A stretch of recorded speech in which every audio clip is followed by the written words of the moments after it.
Hey, everybody, welcome back to Ross Crystal Upfront.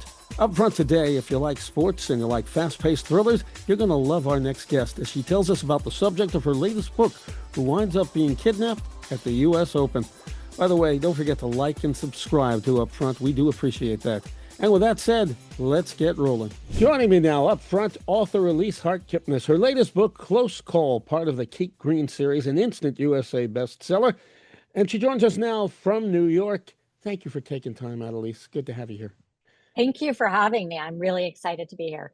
For those people who are not familiar with the Kate Green series, bring us back, fill us in on the character and how that all got started. I like to think of Kate Green as a way cooler version of me.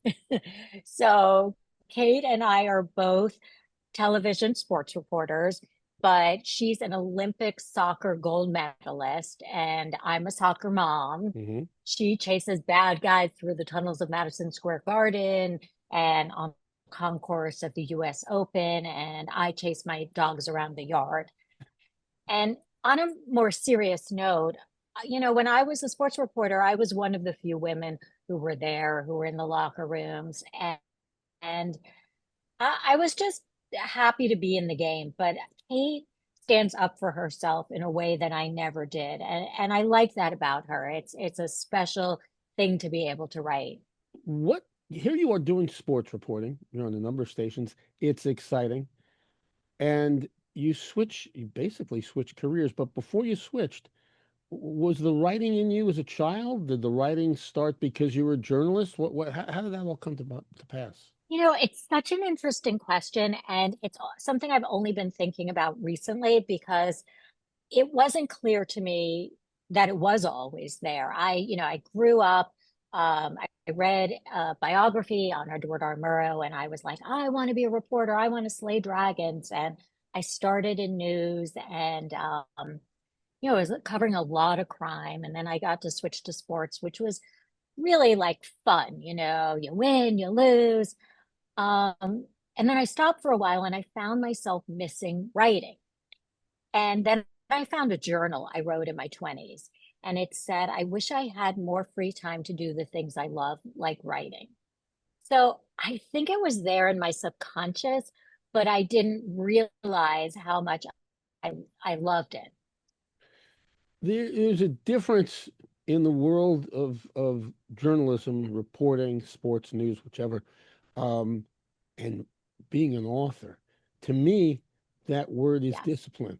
So I know the world of journalism very, very well, and we're counting down to 3, 2, 1 if we're doing a live shot, and we've got to get a broadcast together and on the air. But the discipline is a different kind of discipline. When you're an author, you got to sit down and you got to stay right there at that typewriter, that computer, whichever. Where did you develop that discipline to do this?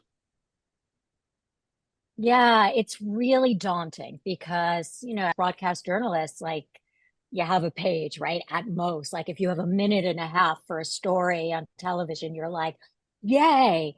Um, but for this, it's really a muscle. So you have to sit down every day. And I would say the first week I'm back at it, and when I started, Hmm. it was really hard to sit down and for my first book, I didn't have the discipline. It took a long time, but then I was on contract to turn it around quicker.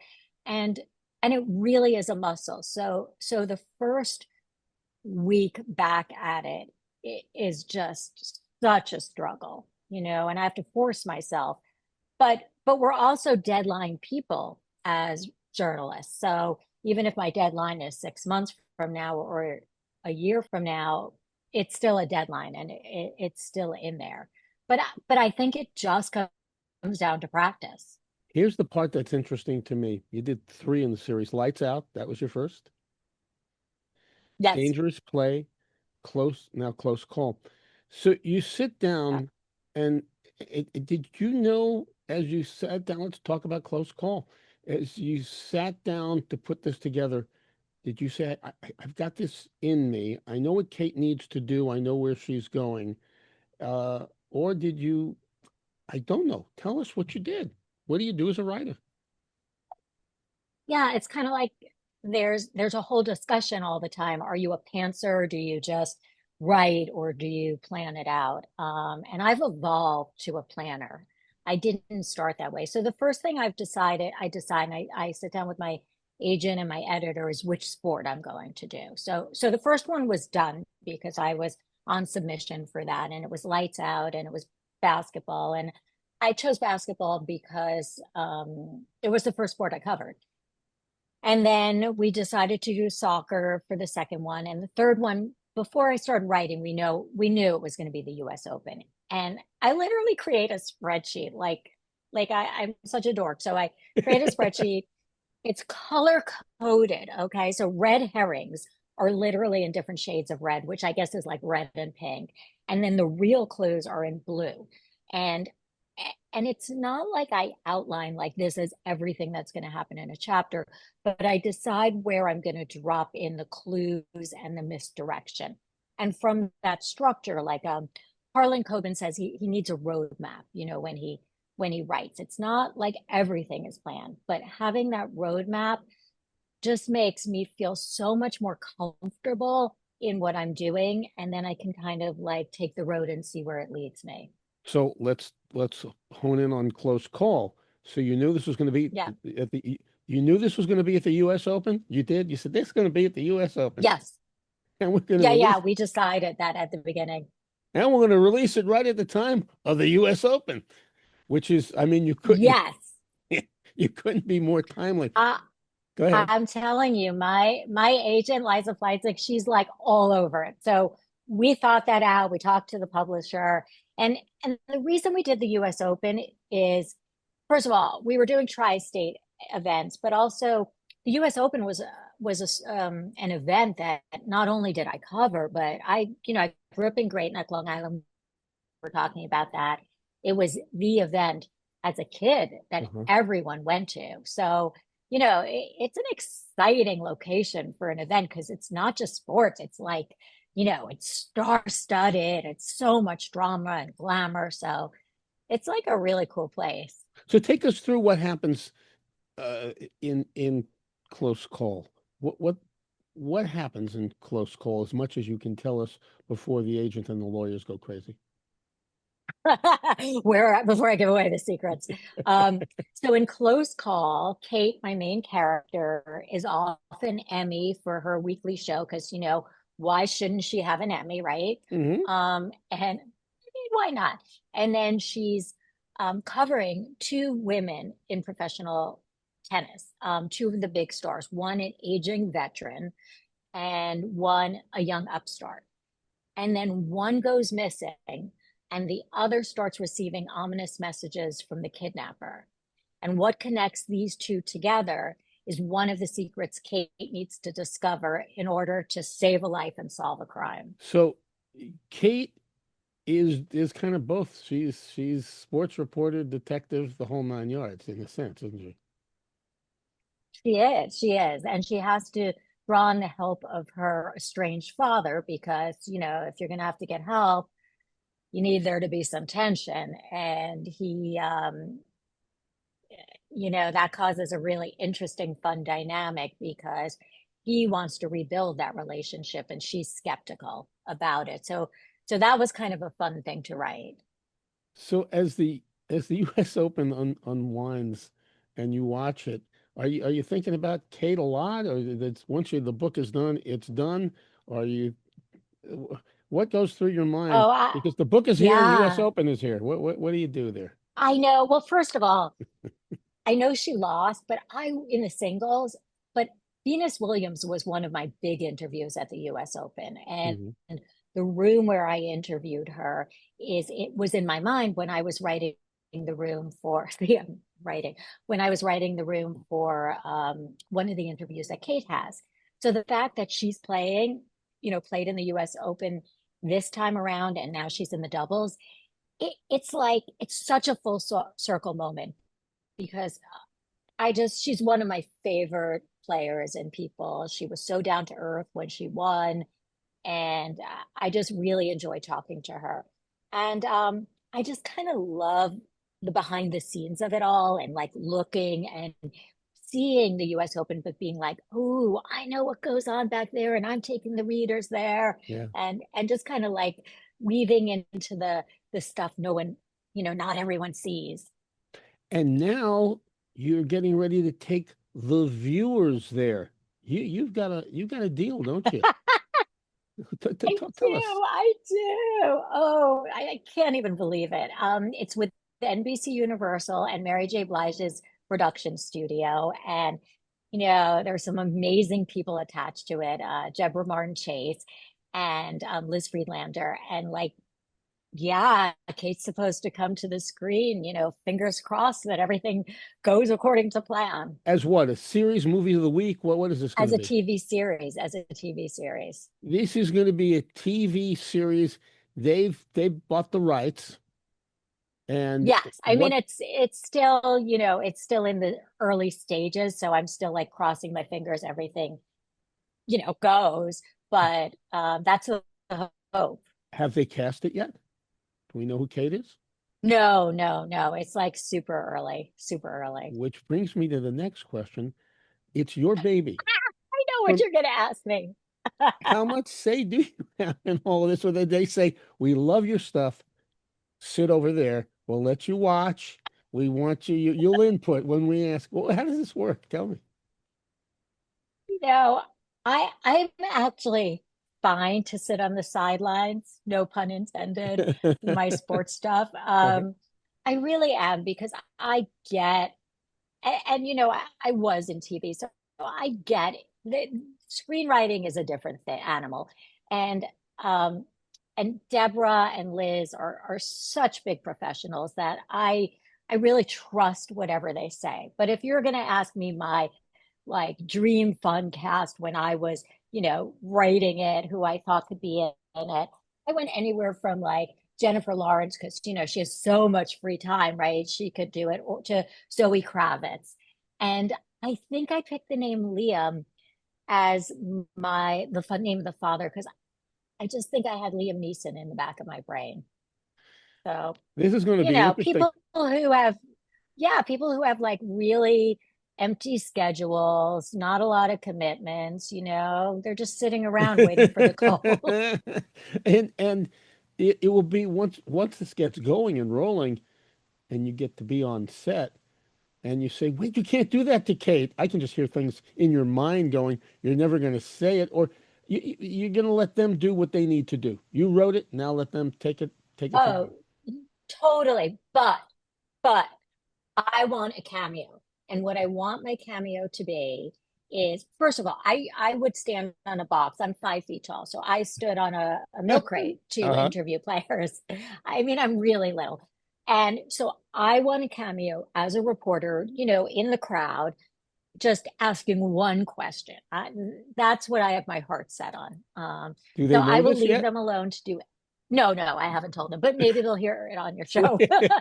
wait, are all the contracts signed yet? Not for my cameo. You tell them I want that. Yes, I want that Alfred that's Hitchcock all I cameo. want. The I Alfred, just want a cameo. the Alfred Like Hitchcock that's cameo, all. walking more than walking through it. Um, Yeah, you'll probably have to promote that, but right now you're promoting the book, and you're really on an extensive tour. You're doing a lot of bookstores, meeting a lot of people. What's yeah, that like, and how extensive is the tour? yeah. I think I hit 12 states. I started in California and like was in Alabama and Houston and Colorado and Atlanta. I'm gonna miss places, so I won't even try to name them all.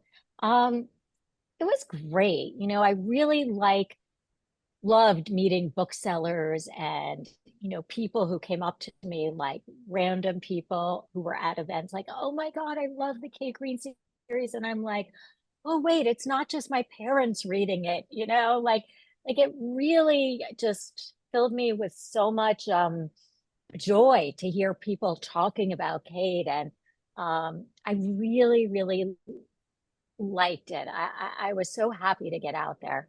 Sometimes it's in a big store with lots of people. Sometimes it's in a little village, in a little town, in a little store, and Yeah. a few people show up from the village. And what of all of it, what's the common thread? What do they all want to know about Kate? What do they want to know about you? Yeah, I know sometimes it's very cozy, right? That's Yeah, what I like to call it, cozy. Which is fine as long as there's like one person that's excited. that's exactly Um, true. I Whoever and wherever, yeah. whether it's one person or 1,000 people, they want to know Yeah. about you. But what is that common thread? What are they asking about you and about Kate? I think the biggest question I get is A, is Kate you? How much of Kate is you?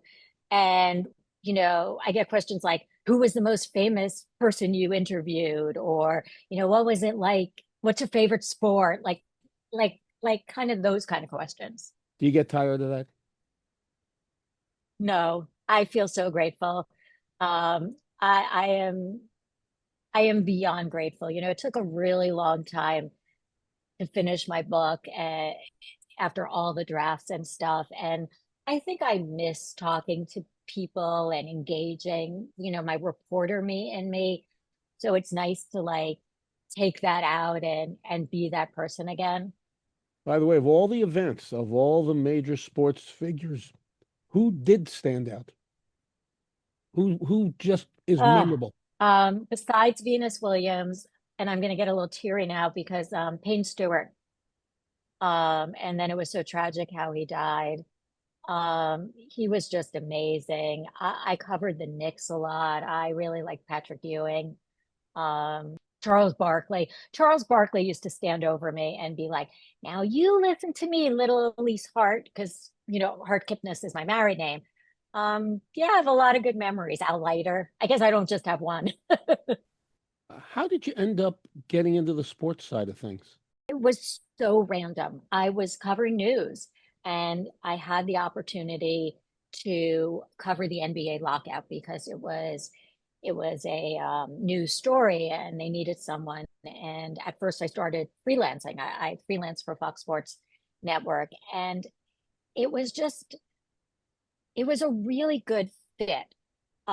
Especially for me at that time. I had covered so much tragedy. I had covered recently the Flight 800 crash and Joel Rifkin's serial murder trial and Long Island Railroad massacre trial. And like it's not your tragedy, so you don't want to feel it or express it. You're just an observer, but it really took a toll on me. I remember my mom being like, "Your everyday is death, and you seem a little depressed."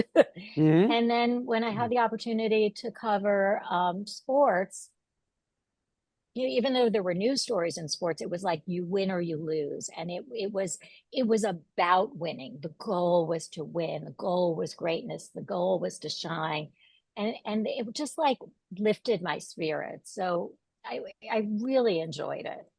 Either side, sports or news, you wanted to be a reporter. So what, you got out of college, or did you want to do that in school? Did you want to cover news and print and Yeah. broadcast? Where did that all coalesce? Where did that come I from? always wanted to be a broadcast journalist, and I went to Brown, and Brown University has a um, 20,000-watt commercial radio station, and they would send us to the Iowa caucuses and the New Hampshire primaries. I covered the Von Bulow trial, and I was a news director there. I mean, I got a degree in political science, but I really majored in um, in my station. And and then when I was, do you remember like I had to send I out was doing that cassettes to same get on the thing. We were radio, doing the same stuff. Same thing. right? Like you have to send out cassettes. So I was sending out cassettes. I wasn't getting anywhere. And then I ran into another radio reporter who had seen me when I was in college. And he's like, let me make a call. And he called this tiny radio station in New Bedford, Massachusetts. And they hired me at night to cover school boards.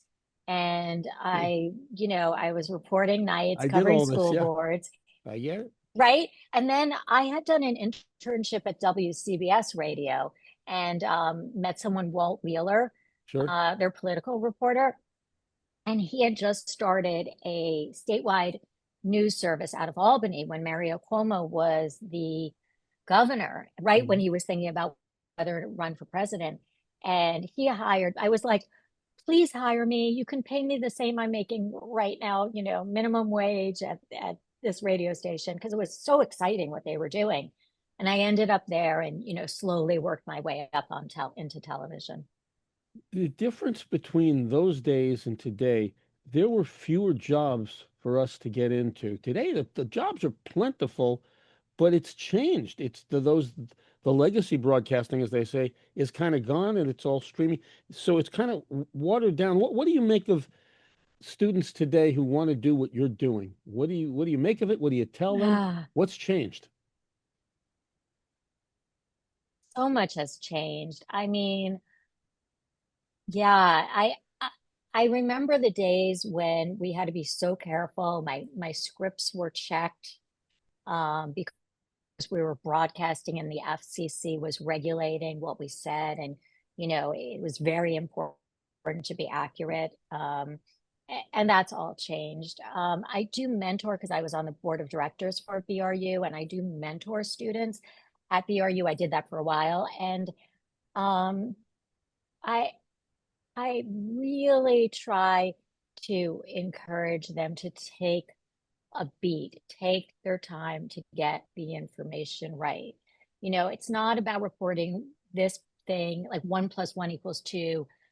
This person said, and then another person said 1 + 1 = 3. Like, you Yeah, need to report what's correct. correct. And I feel like that's missing, whether it's politics or whether it's just how many inches of snow fell. We're in such a rush. Yeah. And I wish people took a moment to get it right. I don't think students think today FCC. One of the first things I learned in Yeah, journalism was New York Times versus Sullivan. You always wanted to remember that case about defamation and all that stuff. But back to the students yeah. today. Somebody comes to you and says, Elise, I'm graduating high school. I'm going to go to college. I want to do what you used to do as a reporter and maybe write, but you say steer away from the business now or what? No, I'm always a glass half full person because that's just how I am. Sometimes to my husband's chagrin, I'll be like, but it's good. Um, I I would say, Ted Koppel came and spoke. Most people probably don't even remember who he is. Ted Koppel came and spoke at Brown, and he said he thinks people should major in not journalism, like major in a subject and get familiar with something, become an expert in something, and then do the internships, do it on the side. And I would just tell students, don't just do what you see, like really try to do better, try to find a space to like I'm really hoping I'm like to do what we used to do, like I'm hoping that with everything out of the gate, like at the Industrial Revolution, like everything was just spurting. I'm hoping that it comes back to a place where responsible journalism happens. But it's so hard to know.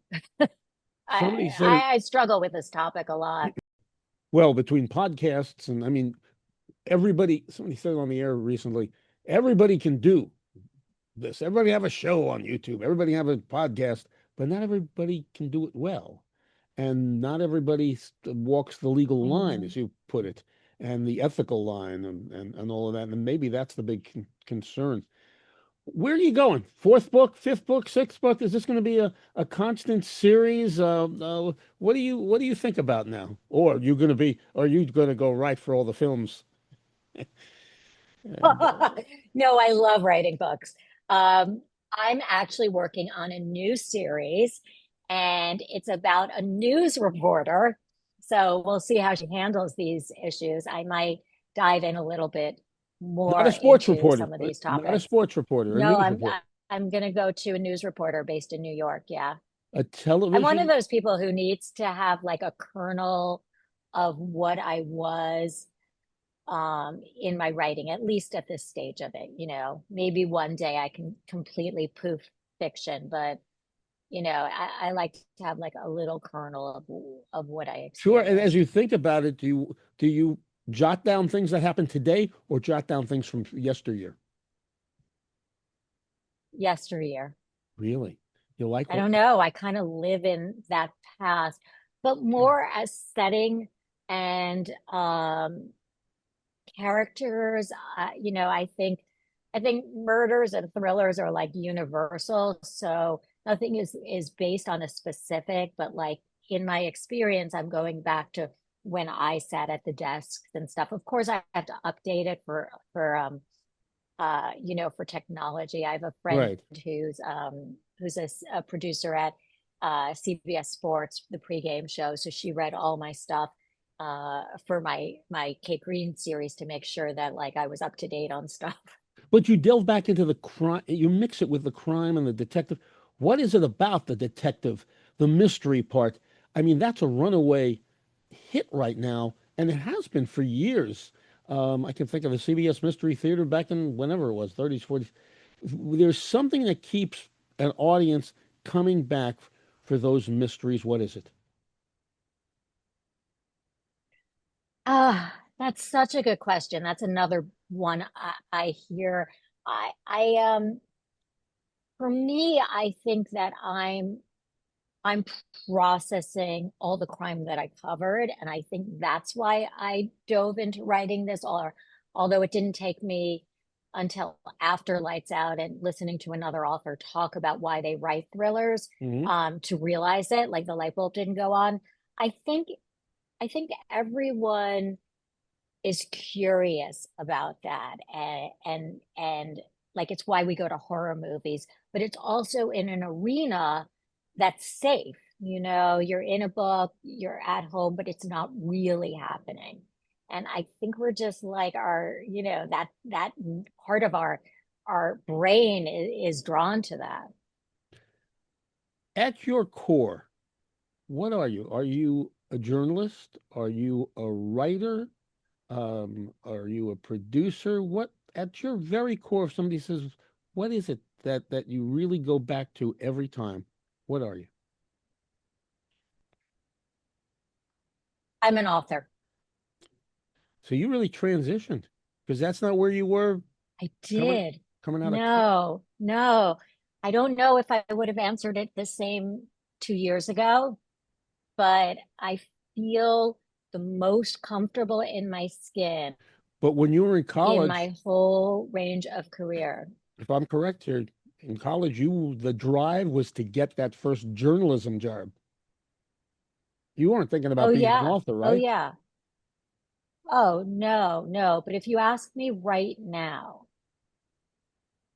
I feel, I think because I was a reporter young, Hmm.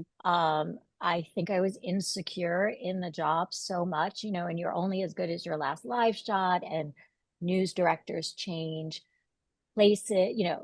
One news director might love you, and then the next one doesn't. And, you're constantly on eggshells about whether you're going to have a job or not. At least that's how I felt. I never felt secure. I always felt like, the ground was moving. But no matter what happens in my publishing career, I have these books and I'm an author. And I like, my husband made me practice that after my first book. Someone was asking me what I did, and I'm like, blah, blah, blah, blah, blah, blah, blah. And he's like, Elise, you're an author. Yeah. You're an author. Is he in the And business too? I Is feel, your husband a writer as well? no, he's just my biggest cheerleader. He temporary tattoos the titles of my books on his arm every time a new book gets published. What kind of work does he do? He's in commercial real estate. And does he think what you do is exciting but also nuts? No, he just thinks it's exciting. He honestly, like, he's my first reader. He's really in the weeds with me on stuff. I'm always like, I need a graphic. Please send me a graphic. Like he's all in. That's great. I'm very lucky to have his support. Yeah. Finally, What's on the horizon immediately? Are you still doing the tour? What do you got going right now? Yeah, I have a whole bunch more book events. I'm going into New Orleans for a big conference for thriller writers. It's called VoucherCon, which will be really fun. Um, and then I'm diving back in. I'm gonna have to like spend that week of like awfulness of trying to get that muscle back to writing because I have this new book for the new series that's due at the beginning of the year. So Oh, so you have I it at the gotta switch deadline. gears from the tour and oh yeah, the Okay. deadline. I got Yes, an and answer. you know how I feel about deadlines. Right. No, but that's the impetus to get you going. So you have a lot, you have a lot that to look forward to, and that's a big thing and a good thing. I do. I do. Yes. The Yes. latest book is, and you are really rocking and rolling, is called Close Call, part of the Kate Green series. And by the way, instant USA bestseller. Did that surprise you? Did that take you out of left field? What was that like? Yes. My agent was trying to reach me because I was in Alabama and I was staying at another author friend who's represented by her too. And she couldn't reach me because I had my phone off. So she called the other author. She's like, go wake Elise up.